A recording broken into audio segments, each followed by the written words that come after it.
Hi everyone. Missed you guys. We're gonna go on chapters 4 and 5 for holes. I like that you guys were answering those questions on chapters 1 through 3. I think we had mixed reviews on who was going to Camp Green Lake and who was going to jail.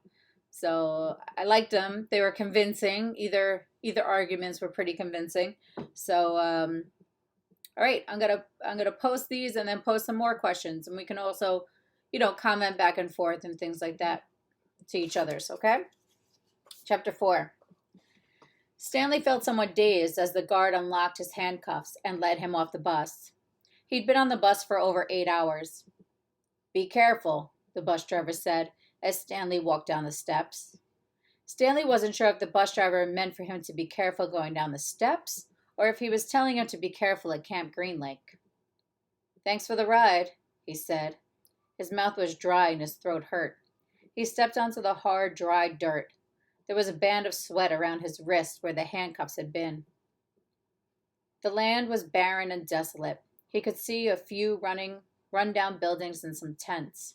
Farther away, there was a cabin beneath 2 tall trees. Those 2 trees were the only plant life he could see. There weren't even weeds. The guard led Stanley to a small building. A sign on front said, "You are entering Camp Green Lake Juvenile Correctional Facility." Next to it was another sign which declared that it was a violation of the Texas Penal Code to bring guns, explosives, weapons, drugs, or alcohol onto the premises. As Stanley read the sign, he couldn't help but think, well, duh. The guard led Stanley into the building, where he felt the welcome relief of air conditioning. A man was sitting with his feet up on the desk. He turned his head when Stanley and the guard entered, but otherwise didn't move. Even though he was inside, he wore sunglasses and a cowboy hat. He had held a can of soda, and the sight of it made Stanley even more aware of his own thirst. He waited while the bus guard gave the man some papers to sign. There's a lot of sunflower seeds. That's a lot of sunflower seeds, the bus guard said. Stanley noticed a burlap sack filled with sunflower seeds on the floor next to the desk. I quit smoking last month, said the man in the cowboy hat. He had a tattoo of a rattlesnake on his arm, and as he signed his name, the snake's rattle seemed to wiggle. I used to smoke a pack a day. Now I eat a sack of seeds every week. The guard laughed. There must have been a small refrigerator behind his desk, because the man in the cowboy hat produced 2 more cans of soda. For a second, Stanley hoped that one of them was for him, but the man gave one to the guard and said the other was for the driver. 9 hours here and 9 hours back, the guard grumbled. What a day. Stanley thought about the long, miserable bus ride and felt a little sorry for the guard and the bus driver. The man in the cowboy hat spit sunflower seed shells into a waste paper basket. Then he walked around the desk to Stanley. My name is Mr. Sir, he said. Whenever you speak to me, you must call me by my name. Is that clear? Stanley hesitated.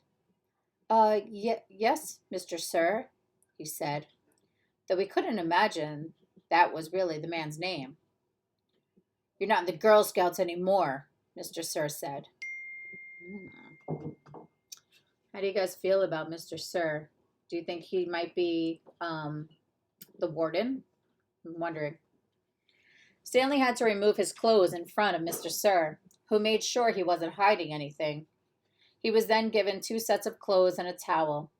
Each set consisted of a long-sleeve orange jumpsuit, an orange t-shirt, and yellow socks.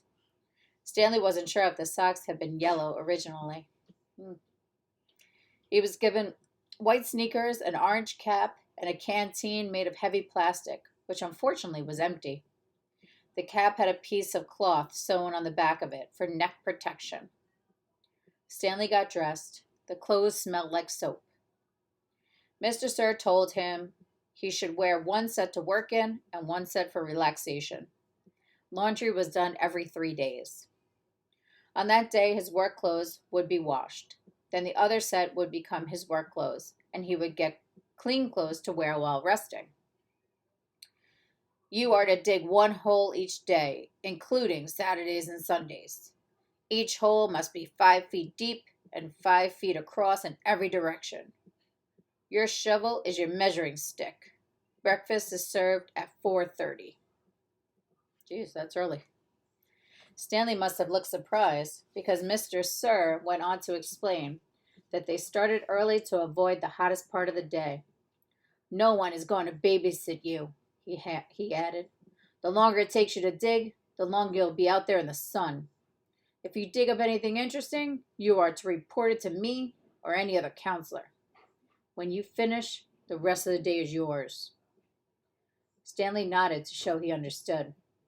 This isn't a Girl Scout camp, said Mr. Sir. He checked Stanley's backpack and allowed him to keep it. Then he led Stanley outside into the blazing heat. Take a good look around you, Mr. Sir said. What do you see? Stanley looked across the vast wasteland. The air seemed thick with heat and dirt. Not much, he said, then hastily added, Mr. Sir. Mr. Sir laughed. See any guard towers? No. How about electric fences? No, Mr. Sir. There's no fences at all here, is there? No, Mr. Sir. You want to run away? Mr. Sir asked. Stanley looked back at him, unsure of what he meant. If you want to run away, go ahead, start running. I'm not going to stop you. Stanley didn't know what kind of game Mr. Sir was playing. I see you're looking at my gun. Don't worry, I'm not going to shoot you. He tapped his holster. These are for the yellow-spotted lizards. I wouldn't waste a bullet on you. I'm not going to run away, Stanley said. Good thinking, said Mr. Sir. Nobody runs away from here. We don't need a fence. Know why? Because we've got the only water for 100 miles. You want to run away? You'll be buzzard food in 3 days. Stanley could see some kids dressed in orange and carrying shovels, dragging themselves toward the tents. You thirsty? Asked Mr. Sir. Yes, Mr. Sir, Stanley said gratefully. Well, you better get used to it. You're going to be thirsty for the next 18 months. All right, you know what? I was going to read 5, but I think we're going to stop there. And I want to pose some questions to you guys because I want to know how you feel about Mr. Sir and the circumstances that are going on right now. So click on the questions, answer them. Let's have a discussion. Okay.